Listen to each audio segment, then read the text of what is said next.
നമസ്കാരം. വൈക്കത്തപ്പൻ്റെ തിരുനടയാണിത്. പണ്ട് മുതലേ ഞങ്ങൾ ഇവിടെ മുത്തശ്ശനോടൊപ്പം അമ്പലത്തിൽ വരുമായിരുന്നു.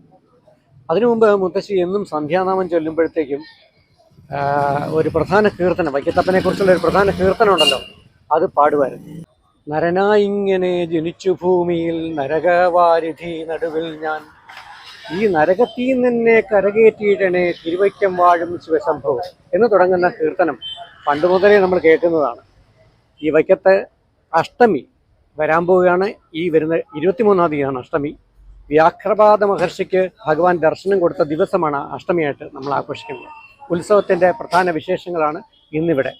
കേരളത്തിലെ പേരുകേട്ട 108 മഹാക്ഷേത്രങ്ങളിൽ വൈക്കത്തപ്പൻ്റെ ഈ തിരുസന്നിധി ദക്ഷിണകാശി എന്നറിയപ്പെടുന്നു. അന്നദാന പ്രഭുവാണ് വൈക്കത്തുനാഥൻ.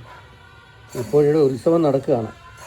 പ്രശസ്തമായ വൈക്കത്തഷ്ടമി നവംബർ 23-ാം തീയതി ശനിയാഴ്ചയാണ്. അഷ്ടമി ദർശനം ശനിയാഴ്ച പുലർച്ചെ 4:30 തൊട്ട് തുടങ്ങും. തുടർന്ന് പ്രാതൽ, അതായത് സദ്യ വഴിപാട്. അഷ്ടമി നാൾ രാത്രിയിൽ, അതായത് ശനിയാഴ്ച രാത്രി 2 മണിക്ക് അഷ്ടമി വിളക്കുണ്ടാവും.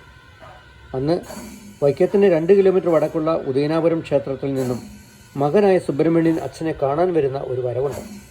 അത് രാത്രി 11 മണിക്കാണ്. ഇത് വൈക്കത്തപ്പൻ്റെ വടക്കേനടയാണ്. ഈ വൈക്കത്തഷ്ടമിയായിട്ട് ബന്ധപ്പെട്ട്, ഈ ഉത്സവമായിട്ട് ബന്ധപ്പെട്ട ഒരു പ്രധാന ചടങ്ങാണ് കൂടിപ്പിരിയൽ എന്ന് പറയുന്നത്.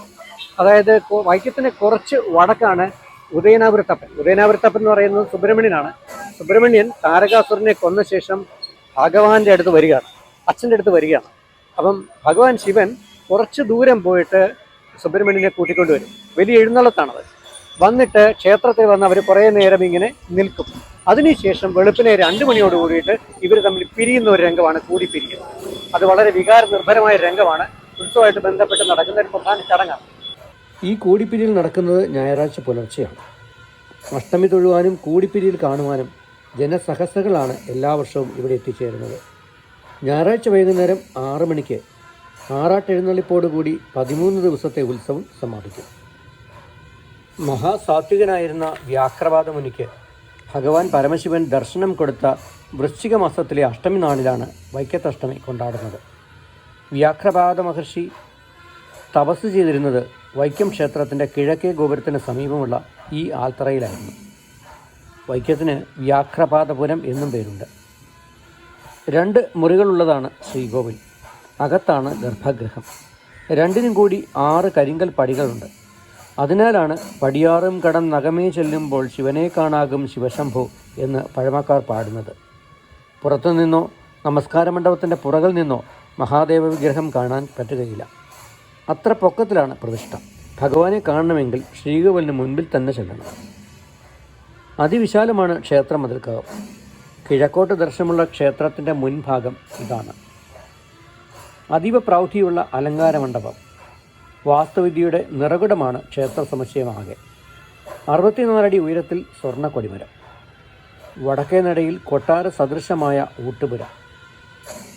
2025 മാർച്ചിൽ 12 വർഷം കൂടുമ്പോൾ നടത്തിവരുന്ന കോടിയർച്ചനയ്ക്കും വടക്കുപുറത്ത് പാട്ടിനും ക്ഷേത്രം വേദിയാവുകയാണ്.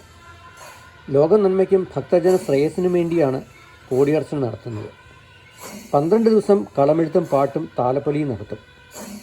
അഷ്ടമി ഉത്സവം പോലെ അതികേമമാണ് വടക്കുപുറത്ത് പാട്ടും കോടിയർച്ചനയും.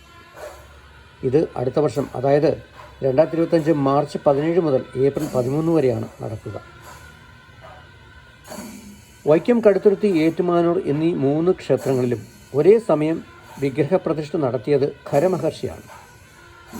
അതുകൊണ്ട് തന്നെ ഈ 3 ക്ഷേത്രങ്ങളിലും ഒരേ ദിവസം തൊഴുന്നത് വലിയ പുണ്യമായി ഭക്തജനങ്ങൾ കരുതി പോരുന്നുണ്ട്. വൈക്കം, ഏറ്റുമാനൂർ എന്നീ പ്രദേശങ്ങൾക്ക് മധ്യയാണ് കടുത്തുരുത്തി. കടുത്തുരുത്തി ക്ഷേത്രത്തിൽ വൈക്കത്തപ്പൻ്റെയും ഏറ്റുമാനൂരപ്പൻ്റെയും പ്രതിഷ്ഠകൾ ചേർന്ന് 3 ശിവലിംഗ പ്രതിഷ്ഠകളുണ്ട്. 14-ാം നൂറ്റാണ്ടിൽ എഴുതപ്പെട്ട ഉണ്ണുനീല സന്ദേശം എന്ന മണിപ്രവാള കൃതിയിൽ ഈ ക്ഷേത്രത്തെക്കുറിച്ച് പറയുന്നുണ്ട്. പണ്ട് സിന്ധുദ്വീപം, കടൽത്തുരുത്ത് എന്നൊക്കെയായിരുന്നു പേരുകൾ. വളരെയധികം വാണിജ്യ പ്രാധാന്യമുണ്ടായിരുന്ന ഇടമായിരുന്നു ഇത്. അന്ന് വെമ്പലനാടിൻ്റെ തലസ്ഥാനമായിരുന്നു കടുത്തുരുത്തി. അക്കാലത്ത് ഈ ക്ഷേത്രത്തിൽ 28 ദിവസത്തെ ഉത്സവം നടന്നിരുന്നു. ധനുമാസത്തിലെ തിരുവാതിര ആറാട്ടായി 10 ദിവസത്തെ ഉത്സവമാണ് ഇപ്പോഴുള്ളത്. വടക്കൻകൂർ രാജവംശത്തിൻ്റെ അതിദേവതയായിരുന്നു കടുത്തുരുത്തി തളിയിൽ വല്യച്ഛൻ എന്ന മഹാദേവൻ. അനിഴം തിരുനാൾ മാർത്താണ്ഡവർമ്മയുടെ കാലത്ത് വടക്കൻകൂർ തിരുവിതാംകൂറിൻ്റെ ഭാഗമായി. ശ്രീ ചിത്തിര തിരുനാളിന് മുൻപ് അധികാരത്തിൽ വന്ന ശ്രീമൂലം തിരുനാളാണ് ഒരിക്കൽ തീപിടിച്ച് നശിച്ചുപോയ കടുത്തുരുത്തി ക്ഷേത്രം ഇന്നു കാണുന്ന രീതിയിൽ പുനരുദ്ധരിച്ച് മനോഹരമാക്കിയത്. വൈക്കത്ത് നിന്ന് കോട്ടയത്തേക്ക് പോകുന്ന വഴിയിൽ കടുത്തുരുത്തിയും മുട്ടുചിറയും കുറുപ്പന്തറയും കാണക്കാരിയും കഴിഞ്ഞാൽ MC റോഡിനരികിലായി ഏറ്റുമാനൂർ ക്ഷേത്രം കാണാം. പഴയകാലത്ത് തെക്കൻകൂർ രാജാക്കന്മാരുടെ അധീനതയിലായിരുന്നു ക്ഷേത്രം. ഒരു മാനിനെ കയ്യിൽ പിടിച്ചിരിക്കുന്ന രീതിയിലാണ് ഇവിടുത്തെ മഹാദേവ ക്ഷേത്ര വിഗ്രഹം.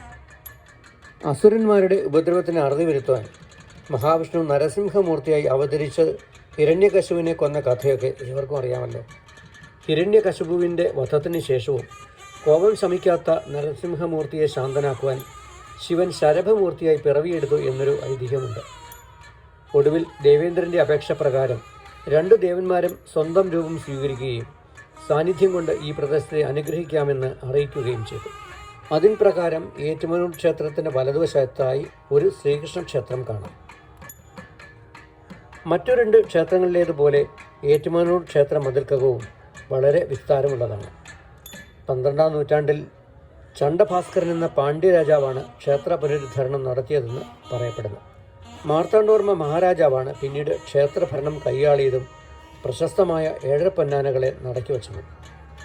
കുംഭമാസത്തിലെ ഉത്സവത്തിനിടയിൽ 8ാം ദിവസവും 10ാം ദിവസവും മാത്രമേ 7 പൊന്നാനകളെ പുറത്തെഴുന്നള്ളിക്കാറുള്ളൂ.